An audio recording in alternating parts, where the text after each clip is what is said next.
Praise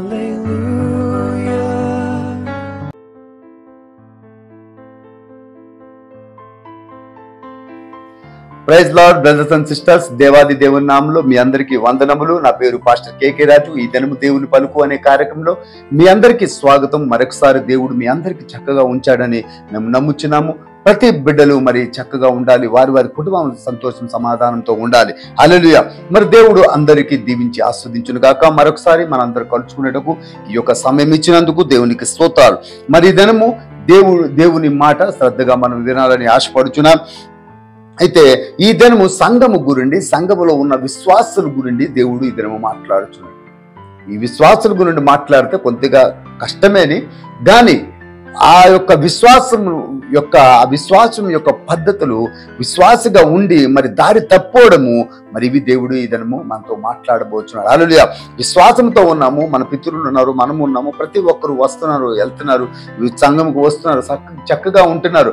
అయితే కొన్ని వచ్చి రానున్న దినాల్లో ఏమవుతుందంటే ఆ యొక్క విశ్వాసం ఏటవుతుందంటే లోకము తట్టు తిరుగుతుంది.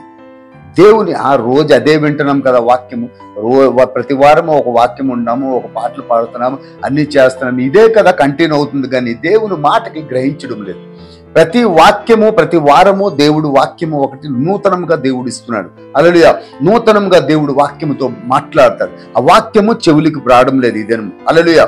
ఈ లోకం పట్ల చూసుకొని, లోక పద్ధతుల్లో చూసుకొని, లోకములు ముందుకు నడుచుకొని మరి వాక్యం పట్ల మందమవుతున్న చెవులు, హల్లెలూయా, మందమైపోతున్నాయి. అయితే దారి తప్పుతున్న ఈ విశ్వాసి, హల్లెలూయా, ఈ దినం దేవుడు మాట్లాడుచున్నాడు.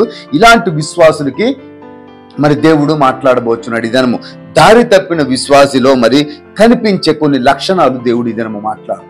చక్కగా వస్తున్నావు, ఎంత చూస్తామంటే మరి సంఘముకు వస్తున్నారు, బలంగా ఉంటున్నారు, అన్ని వస్తున్నాయి, కానీ లోకములో మెల్లమెల్లగా దారి తప్పిపోతున్నారు. ఇదను హల్లెలూయా. లోకముకి వెళ్తున్నారు, లోక పద్ధతుల్లో వెళ్తున్నారు, కానీ దేవుని వాక్యముకి మరి చెవుల్లో పెట్టరు, హృదయంలో పెట్టరు, మరి తన జీవితంలో ఆ యొక్క నెరవేర్చడం జరగడం లేదు. హల్లెలూయా. అయితే దేవుడు ఇదేమో మాట్లాడుచున్న మాట ఏంటంటే దారి తప్పిన విశ్వాసిలో మరి కనిపించే కొన్ని లక్షణాలు మనం చూస్తుంటాం. అందరూ బాగా ఉంటారు, కానీ ఆ లక్షణాలు మనకు దేవుడు చూపెడుతున్నాడు. ఇదండి చెవులు ఏమంటే వాక్యము వినడానికి ఆ యొక్క చెవులు మందమైపోతాయి అన్నమాట. ఎక్కువగా చూస్తే మనము ఈ యొక్క సంఘంలో ఇప్పుడు అందరికీ ఎలా అయిన మొబైల్స్ అన్ని ఎలా అయినా కాబట్టి ఆ విషయంలో అందరూ ఈ లెక్కలో ఉంటున్నారు. కానీ మొబైల్కి యాక్టివేట్ అయ్యి మరి చక్కగా దానితో ఎక్కువగా మనము మాట్లాడుచున్నాం. కానీ దేవుని వాక్యముతో మాట్లాడడానికి ఈ దినము మనకి ఆ దేవుడు ఏం మాట్లాడుతాడో అవి గ్రహించడానికి చెవులు మరి మందమైపోతున్నాయి. చాలా జాగ్రత్తగా మీరు వినాలి. మరి ఈ విశ్వాసులే ఉన్నారు, చాలా మంది విశ్వాసులు ఉంటారు సంఘంలో. ఆ విశ్వాసుల గురించి దేవుడు మాట్లాడుతున్నాడు. చాలా జాగ్రత్తగా వినాలి. హల్లెలూయా. చెవులకు మందం వస్తుంది. ఫస్ట్గా మొట్టమొదటిగా ఏమొస్తుంది? చెవులకు మందము. హల్లెలూయా. మరి ఈ యొక్క కనిపించే ఈ లక్షణాల్లో ఫస్ట్ మొదటిది ఏంటంటే చెవులు. వాక్యము చెప్పుతున్నప్పుడు, దైవ సేవకుడు వాక్యం చెప్తున్నప్పుడు ఆ వాక్యముకు గమనించక, హల్లెలూయా, చెవిట్లో పడనివ్వక, మరి ధ్యానం ఎక్కడో తిరుగుతుంటది, నువ్వు ఇక్కడే ఉంటావు కానీ నీ ధ్యానం ఎక్కడికో వెళ్ళి ఉంటుంది. సంఘంలో కూర్చొని ఉంటావు కానీ నీ ధ్యానం ఎక్కడికో వెళ్ళి ఉంటుంది. లోకములో ఉండకూడదు, మనం లోక పద్ధతుల్లో ఉండదు, లోకము తట్టు మనం ఆలోచించకూడదు. నీ వాక్యము తట్టు నువ్వు ఆలోచించాలని దేవుడు ఆశపడుతున్నాడు. నీ చెవులకు మందమవుతుంది. అపోస్తల కార్యము 28వ అధ్యాయము మరి 27వ వచనము నేను చదువుతున్నాను.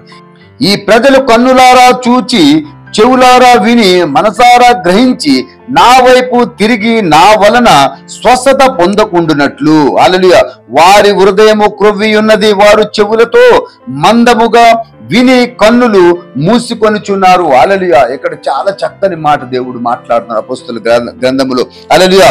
దేవుడు మాట్లాడుచున్న మాట ఏమంటే చెవులు మందం అవుతున్నాయి. చెవులు మందం ఎలాగవుతున్నాయంటే ప్రజలు చూశారు, గొప్ప గొప్ప అద్భుత కార్యములు చూస్తున్నారు సంఘంలో. మరి దేవుడు చేస్తున్న కార్యములు మీ అందరూ చూస్తూనే ఉన్నారు. చూసినప్పటికీ కూడా ఈ వాక్యము స్పష్టంగా చెప్పి మరి దేవుడు వాక్యముతో మాట్లాడి తన జీవితాలు చక్కగా చేసినప్పటికి కూడా మనుషులు చూసి కూడా ఇక్కడ ఏమవుతున్నాయి? చెవులు మందమవుతున్నాయి. దేవుని పట్ల ఒక అద్భుతమైందిలే, ఫోన్లో మన దేవుడు చేసాడు, అయిపోయింది అంటే కేర్లెస్ అనమాట. కేర్లెస్ చేసి, నెగ్లెక్ట్ చేసి మరి వాక్యానికి దూరం అవుతాడు. ప్రజలు కన్నులారా చూచి, చెవులారా విని, మనస్సారా గ్రహించి, మాకు అన్నీ అవుతున్నాయి, దేవుని ఆ యొక్క కార్యములు జరుగుతున్నాయి, నా వైపు తిరిగి నా వలన స్వస్థత పొందకుంటున్నట్లు అన్ని చూస్తున్నాం, అన్ని కార్యములు చూసుకుంటున్నావు. కానీ దేవుడు ఏం మాట్లాడుతున్నాడు? స్వస్థత నీకు ఇవ్వబోతున్నాను, స్వస్థత నాకు వద్దు. హల్లెలూయా. స్వస్థత పొందలేకపోతున్నారు. ఇదను అన్ని నీకు అవుతున్నాయి, కానీ దేవుని దగ్గర స్వస్థత నువ్వు పొందలేక. అంటే శరీరం స్వస్థత అనుకుంటున్నారా మీరు? శరీరంకే స్వస్థత అని కాదు, మన హృదయం కూడా స్వస్థత కావాలి, మన ప్రాణం కూడా స్వస్థత కావాలి, మన ఆలోచనకు కూడా స్వస్థత కావాలి, మన చెవులకు కూడా స్వస్థత అవ్వాలి. ఇవి వీడితే నువ్వు వినగలవు, ఇవి వీడితే నువ్వు మాట్లాడగలవు, ఇవి దేవుని యొక్క ఆలోచన నీలోకి వెళ్తే నీ యొక్క ఆలోచన రాగలదు ముందుకి. ఇన్ని స్వస్థతలు నేను ఇవ్వబోతున్నాను, కానీ అంటే ఇవ్వడానికి నేను సిద్ధంగా ఉన్నాను, కానీ రావడం లేదు. మీరు ఎందుకు రావడం లేదు? ఇక్కడ పొందకుండానట్లు వారి హృదయము క్రొవ్వి ఉన్నది. హల్లెలూయా. హృదయం ఏమైంది? క్రొవ్వి ఉన్నది. లోకము తట్ల మనం పట్టుకొని, లోకము ధ్యానమంతా మనం పెట్టుకొని, లోక ఆశలకు పెట్టుకొని, మరి హృదయములో చెడువన్నీ పెట్టుకొని ఉంటే మరి నీకు ఎక్కడి నుంచి మరి నీకు ఆ మందం, ఆ చెవులు మరి వీడుతాయి. ఏడు అందుకుండే చెవులు ఒక మందము. ఈ దారి తప్పిన విశ్వాసి ఈ రకముగా ఉంటాడు. 2 గంటలు కూర్చోవడం ఉండదండి చర్చ్ సంఘంలో. 2 గంటలు కూర్చోవడానికి చాలా భయము మనుషులకి, చాలా భయం. అంటే అంత భయం అంటే మరి చెప్పకండి. దేవుడి దగ్గర అంత భక్తిగా కూర్చుంటే భయం మీద 2 గంటలు కూర్చోలేకపోతాం. ఈ దినము 2 గంటలు కూర్చోడానికి మనుషులకు అవడం లేదు. 2 గంటలు మనమేటి దినమంతా మరి దేవుని వాక్యం మనం చెప్పుకొని ఆరాధన ఉంటున్నాము, ఉండడం లేదు. 2 గంటల ఆదివారం రావడానికి మనుషులకు ప్రాబ్లం అయినది. హల్లెలూయా. ఎందుకంటే లోకము తట్ల అపవాది తంత్రములతో మరి నింపి ఉన్నది మనుషులకి. హల్లెలూయా. అందుకుంటే క్రొవ్వి ఉన్నది, హృదయము ఏమైనది? క్రొవ్వి ఉన్నది. వారు చెవులతో మందముగా విని కన్నులు మూసుకొని ఉన్నారు. హల్లెలూయా. ఇన్ని అద్భుత కార్యములు చూసి కూడా మనుషులు దూరం అయిపోతున్నారు.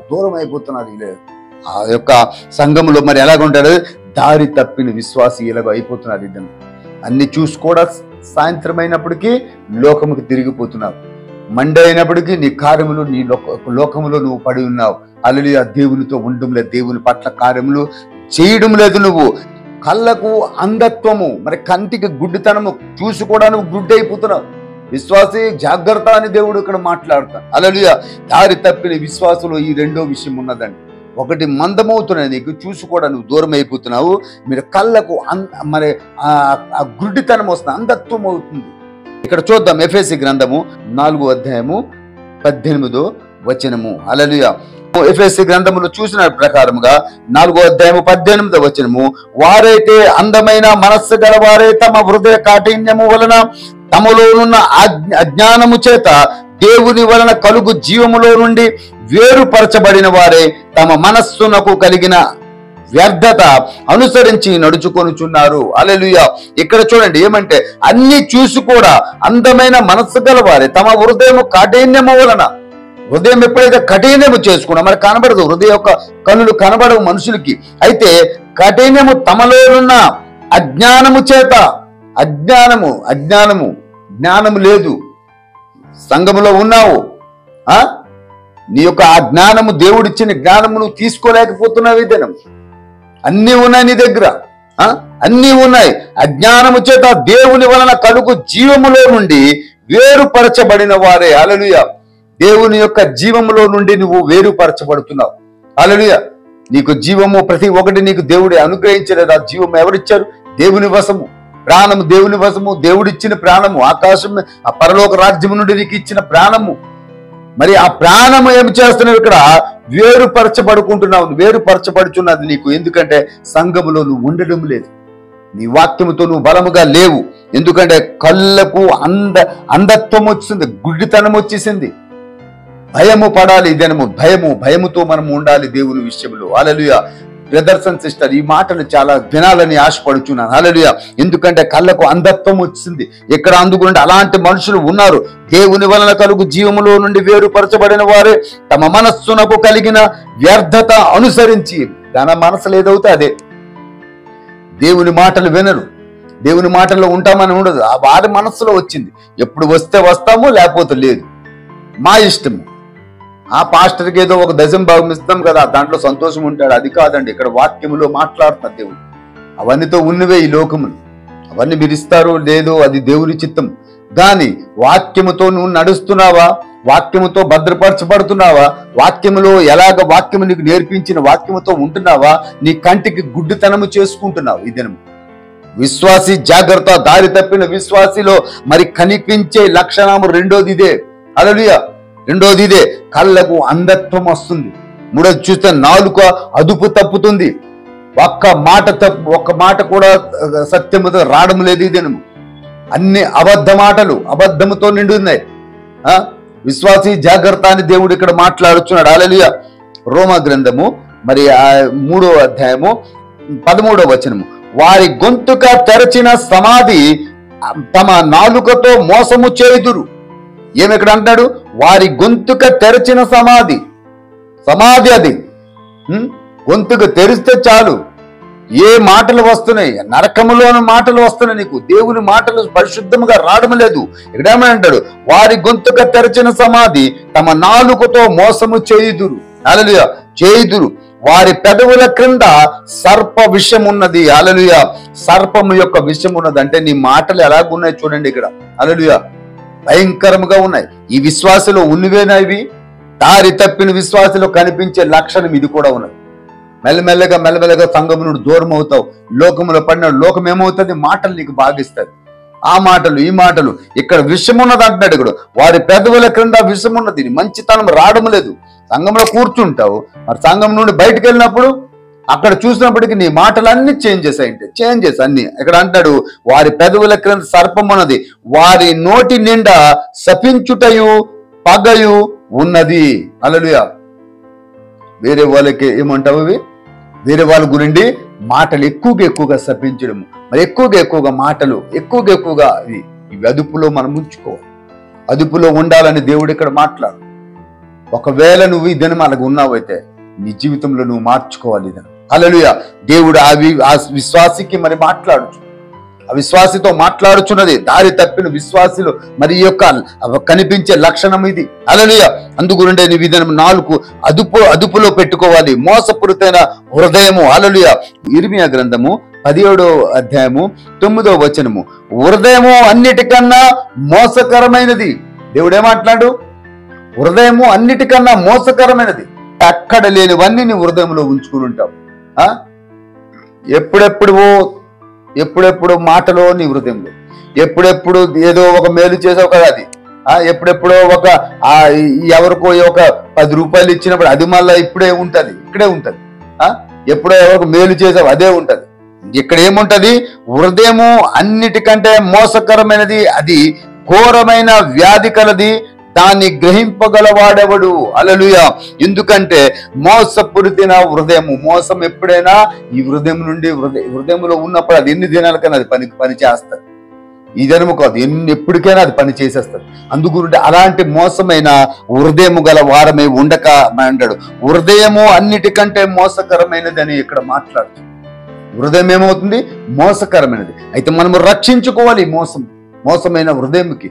దేవుని మాటలతో నింపాలి. అక్కడ నీ హృదయం నువ్వు క్లీన్, శుద్ధ హృదయం చేయడానికి ఎంత కష్టం పడుతుంటాం మనం.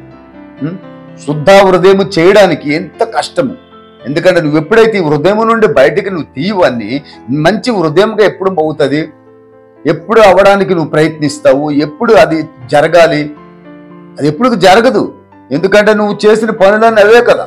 ఈ సంఘంకు వస్తున్నావు, సంఘంలో ఉండవు, ఎక్కడ లేని హృదయం కఠినమైన ఆయన మనసుతో మాట్లాడతావు, ప్రేమ అనేది ఉండదు. హృదయంలో ఇంకా ఎలా ఉంటుంది? ఎందుకంటే హృదయము మోసకరమైనది. హృదయం ఎప్పుడైనా మోసం చేసేస్తుంది.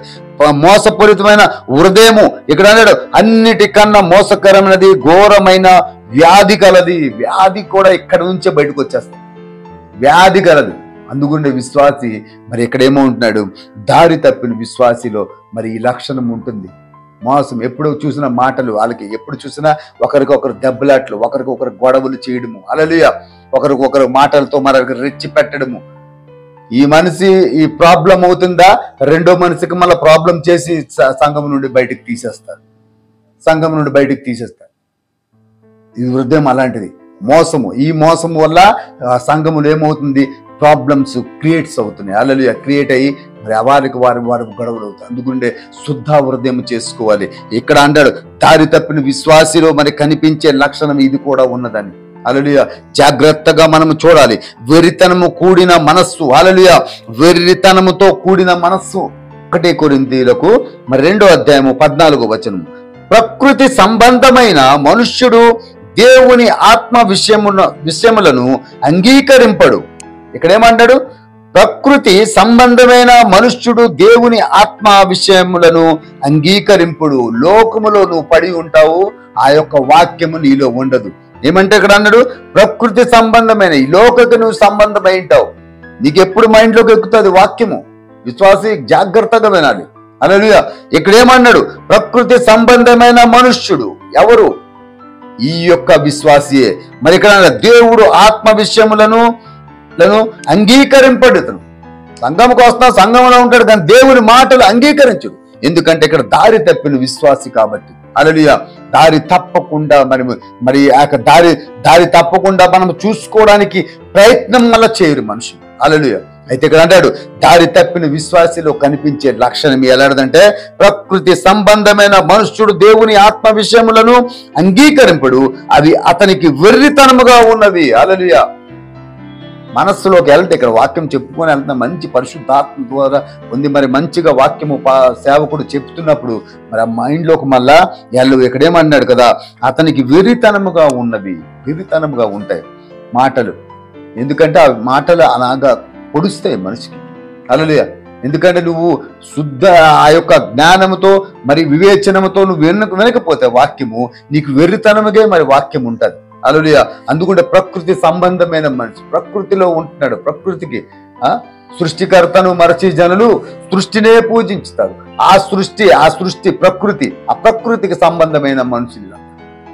అలా ఉండకూడదు. నువ్వు దేవుని సన్నిధికి వస్తున్నావు, ఏ మాటలో వస్తున్నావు, ఏ యొక్క జ్ఞానంలో వస్తున్నావు, ఒకసారి నువ్వు విశ్వాసి వినాలి నువ్వు చక్కగా. హల్లెలూయా. అందుకుంటే వెర్రితనముగా కూడిన ఆ మనస్సు ఉంటుంది అనమాట. కూర్చోనివ్వడు అపవాది కూర్చోనివ్వదు. ఎందుకంటే వాక్యం మైండ్లోకి వెళ్ళడం లేదు. సంబంధాలు చెడిపోవడం. మరి ఇక్కడేమవుతుంది? సంబంధాలు చెడిపోతాయి. నువ్వు ఒక్కడ వల్ల ఎన్నో ప్రాబ్లంలు అవుతుంది. అందుకని దేవుని వశములో ఉన్నది ప్రతి మనిషిలో ఒక ప్రాణం. ప్రతి మనిషి ప్రాణము దేవుని వశములో ఉన్నది. ఆ దేవాది దేవుడు మరి నీకు ఇచ్చిన ఈ యొక్క మంచి యొక్క సంఘం ఇచ్చాడు. మంచిగా నువ్వు ఉండాలి, మంచిగా నువ్వు పెరగాలని దేవుడు ఆశపడుతున్నాడు. హల్లెలూయా. యెహెజ్కేలు గ్రంథము మరి 18వ అధ్యాయము మరి ఇక్కడ చూస్తే 4వ వచనము నేను చదువుతున్నాను. మనుషులందరూ నా వశములో ఉన్నారు. ఎవరు అంటున్నారు ఈ మాట?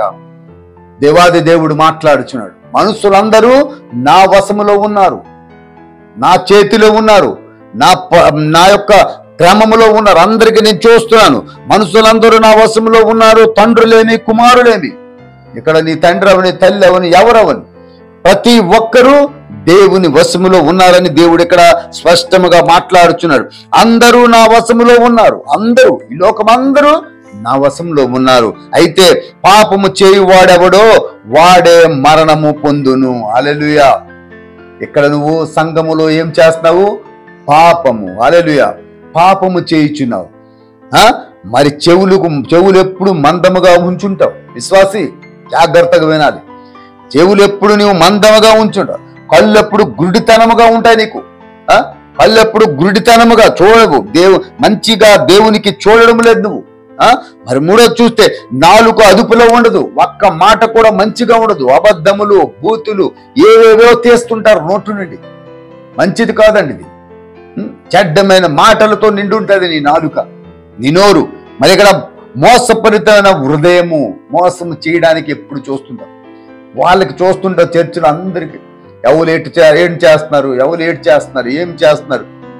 ఇవన్నీ నీకు దేనికి వస్తున్నావు కదా, దేవునితో సంపర్కం మరి సంకల్పం మరి ఉంచుకోవాలి కదా. లేదు. ఇక్కడేమంటే మోసపడుతున్న హృదయము. మరి ఇక్కడ అంటారు వెర్రితనంతో కూడిన మరి ఆ మనస్సు. నీకు వాక్యం ఎక్కనవది. వెర్రితనంతో ఏమవుతుంది? వాక్యం వెళ్ళనవది లోనికి. ఆ వెర్రితనమే ఉంటుంది. ఇంకా సంబంధాలు చెడిపోతాయి. ఒక్కొక్కరు చెడిపోతారు. ఇక్కడ సంబంధాలు ఏమున్నాయో చెడిపోతాయి. ఏమంటే నీ వల్లే. హల్లెలూయా. ఎందుకంటే నువ్వు వచ్చినావు, నీకు చూసి ఎంతో మంది ఎన్నో ప్రాబ్లంలు అక్కడ క్రియేట్ అవుతాయి. ప్రతిదినం వచ్చినవాడు ఎలాగవుతున్నాడు. వీడు చూసి వేరేవాడు, వాడికేం అవ్వలేదు కదా, నేను వెళ్ళిపోతాను. నేను వెళ్తాను, లోకంలో తిరుగుతాను అలాగ ఉండకూడదు. విశ్వాసముగా ఉన్నప్పుడు ఆ విశ్వాసము దారి తప్పకూడదు. అయితే దేవుడు ఎక్కడైనా పాపము చేయువాడో ఎవడో వాడే మరణము నొందును. ఇక్కడ ఇంటి కుటుంబం అందరూ ఉంటారు, లోకమంతా ఉన్నారు, కుటుంబం అంతా ఉంటారు, ప్రపంచం అంతా అందరూ ఉన్నారు. అందరి ప్రాణము నా వశములో ఉన్నదని దేవుడు ఇక్కడ మాట్లాడుతున్నాడు. మనుషులందరూ నా వశములో ఉన్నారు, అందరూ ఉన్నారు, అందరికీ నేను చూస్తున్నాను. నువ్వు విశ్వాసివు, మంచివాడు, నువ్వు ప్రార్థనాపరుడు అని, నువ్వు ధనవంతుడని, నువ్వు భేదోడు అని ప్రతి ఒక్కడికి మరి దేవుడు చూస్తూనే ఉన్నాడని దేవుడు ఇక్కడ మాట్లాడుతాం. అందుకు కూడా జాగ్రత్తగా మనం వినాలి, జాగ్రత్తగా మనము మన ప్రవర్తన సరిచేసుకోవాలి. హల్లెలూయా. చర్చిలో ఎంతసేపు నువ్వు కూర్చుంటావు, దేవునితో ఉండాలని దేవుడు ఆశపడుతున్నాడు, దేవుని యొక్క మాటలు వినాలని దేవుడు ఆశపడుతున్నాడు. ప్రతి విషయము దేవుడిలో నువ్వు అంతసేపు నువ్వు నిలకడగా నువ్వు ఉండాలని దేవుడు ఆశపడతాడు. నువ్వు బయటికి వెళ్ళినా ఇదే నీకు నేర్పిస్తుంది అక్కడ. హల్లెలూయా. నువ్వు లోకముది చర్చిలో తేకూడదు, నువ్వు చర్చి నుండి లోకముకి తీసుకెళ్ళాలి. నువ్వు ఇక్కడ నుంచి ఆహారం వాళ్ళకి పెట్టాలి, నువ్వు ఇక్కడ మంచి వాక్యములు వేరే వరకు నువ్వు చాటించాలి, ఇక్కడ మంచి పాటలు బిడ్డలకు నువ్వు నేర్పించాలి, మంచి మనసుతో నువ్వు వెళ్ళి మనసు నువ్వు చూపెట్టాలి, దేవుని మనసు. ఇవి నీకు కావాలి. అయితే ఇక్కడ దారి తప్పిన విశ్వాసి కనిపించే లక్షణాలు దేవుడు ఇక్కడ చూపెట్టాడు. ఇలాంటి పరిస్థితిలో ఉన్నారు ఈ దినము. ఎంతో మంది ఈ దినము సంఘంలో వస్తున్నారు, వెళ్తున్నారు, మరి వస్తారు వెళ్తారు, వచ్చాను వెళ్తాం, కానీ ఏది నేర్చుకుని వెళ్తామని లేదు. ఒక దేవుని మాట చక్కగా ఇక్కడ నేర్చుకున్న తర్వాత ఈ మనిషి ఈ యొక్క పాస్టర్ చెప్పిన మాట మేము వేరే వాళ్ళకి చెప్పాలా? మేము చెప్పము. ఎందుకు చెప్పడానికి అవడం లేదంటే ఈ లక్షణాలు ఉన్నాయి కాబట్టి. నేను హల్లెలూయా. దేవుని మంచి మాట నువ్వు ఒక మనిషికి లేకపోతే మరి ఇక్కడ నీ యొక్క లోన ఏమున్నది? అపవాది కూర్చొని ఉన్నది. హల్లెలూయా. అపవాది తంత్రములతో ఉన్నది. అపవాది ఆ హృదయములో నిండుగా నిలబడదు. 7 దెయ్యాలు ఉంటాయి కదా, 7 దెయ్యాలు ఒక ఆత్మ వెళ్ళిపోయిన క్లియర్ గా ఉన్నప్పుడు ఈ 7 దెయ్యాలు వచ్చి కూర్చుంటే తర్వాత నువ్వు దానికి నింపలేకపోయినావు ఆత్మతో, నువ్వు వాక్యముతో నింపలేకపోయినా హృదయము కఠినమైన హృదయం అయిపోయింది. దాంట్లో ఏమొస్తాయి? అపవాది 7 దెయ్యాలు వచ్చి కూర్చుంటాయి. అపవాది కూర్చుంటది. కూర్చున్నప్పుడు నీ యొక్క జీవితం ఎలాగవుతుంది? సంఘము నుండి నువ్వు లేపబడతావు, వెళ్ళిపోతావు, దారి తప్పిపోతావు, విశ్వాసం కోల్పోతావు, మరి లోకంలో పడిపోతావు, తంత్రంలో పడిపోతావు. అందుకుండా దేవుడు అంటాడు దారి తప్పిన విశ్వాసంలో కనిపించే లక్షణాలు చూసుకోండి వేళ. అందుకుండా అంటాడు ఇక్కడ మనుషులందరూ నా వశములో ఉన్నారు. దేవుడు మాట్లాడుతున్నాడు ఈ దినము. హల్లెలూయా. అందడు పాపము చేయువాడెవడో వాడెవడును. మరి ఇక్కడ ఏమంటాడు? పాపము చేయువాడెవడో వాడే మరణము పొందును. ఎవడైతే పాపము చేస్తాడు ఈ విషయాల్లో మరి ఎక్కువగా ఉంటారో మరి వాళ్ళకేమో దేవుడు విడిచిపెట్టనని మాట్లాడుతున్నాడు. ఏమంటే వాడే మరణము నొందును. జీవాత్మ దేవుడు మరి ఆ యొక్క మరణము నుండి తప్పించిన దేవుడు మనకు మరణం ఇస్తాడని లేదు. హల్లెలూయా. మరణం ఇస్తాను లేదు. ఎవరైతే పాపంలో పడి ఉంటారో, ఎవరైతే దేవుని మాట వినరో వారు తప్పకుండా ఈ మరణంలో మరి పాలుభాగస్తులు అవుతారు. హల్లెలూయా. మనకు దేవుడు ఇచ్చిన సజీవ యాగము, సజీవంగా మనము దేవునితో ఉండాలి, సజీవంగా పరలోక రాజ్యములు ఉండాలి, దేవుని ముఖ దర్శనము చూస్తూనే ఉండాలి, దేవునితో ఎప్పటికీ మాట్లాడుతూనే ఉండాలి, పరిశుద్ధాత్మతో మనము నిండబడి ఉండాలని దేవుడు వాక్యముతో మాట్లాడుచున్న ఈ విశ్వాసం మట్టుగా ఈ లోకములో ఉంటాడు. అందుకుండే ఈ దినము మనకి నేర్పించిన పాఠం ఇదే. మరి దారి తప్పిన విశ్వాసంలో కనిపించే లక్షణాలు, ఎలాంటి లక్షణాలు మన సంఘాల్లో ఉన్నారు ఎప్పుడు అందరికీ మనము చెప్పి మరి వాళ్ళకి మరి మంచి బోధన మనం ఇవ్వాలని ఆశపడుతున్నాం. హల్లెలూయా. ప్రతి ఒక్కరికి మరి దేవుని వాక్యము మరి చూటిగా దేవుడు చెప్పాడు కాబట్టి అవన్నీ విని మనం సంతోషించి మరి దేవునిలో ఎక్కువగా బలపడాలని ఆశపడుతున్నాం. హల్లెలూయా. దేవుడి వాక్యముతో మీ అందరికి దీవించి ఆస్వాదించునుగాక. మరి రాబోయేదని ఇంకొక కొత్త వాక్యముతో మరి ముందుకు నడుద్దాం, మరి ప్రార్థన చేసుకుందాం. హల్లెలూయా. అందరూ కళ్ళు మూసుకుందాం, ప్రార్థన చేసుకుందాం. మా పరిశుద్ధుడైన దేవానికి స్తోత్రాలు చెల్లించున్నాం తండ్రి. ఈ దినము నువ్వు మాట్లాడిన ప్రకారంగా తండ్రి దారి తప్పిన విశ్వాసిలో కనిపించే లక్షణాలు, గుణాలు తండ్రి స్తోత్రం. చెవులు మందమైపోతున్నాయి తండ్రి. ఇదిగో తండ్రి కళ్ళు ఆ యొక్క గుడ్డితనము జరుగుతుంది తండ్రి. నాలుక అబద్ధముతో నిండుతుంది తండ్రి స్తోత్రమైన. మోసపూరిత ఆ హృదయము తండ్రి స్తోత్రమైన. ఇదిగో వెర్రితనముతో కూడిన ఆ మనస్సు తండ్రి స్తోత్రమైన. సంబంధాలు ఇప్పడానికి మరి ఈ యొక్క మనస్సులు వస్తున్నాయి తండ్రి స్తోత్రమైన. పాపము చేసిన వాడు ఎవడు? మరి ఆ యొక్క పాపము చేసిన వాడికి నేను మరణమే అని నువ్వు మాట్లాడవు తండ్రి. అవును తండ్రి.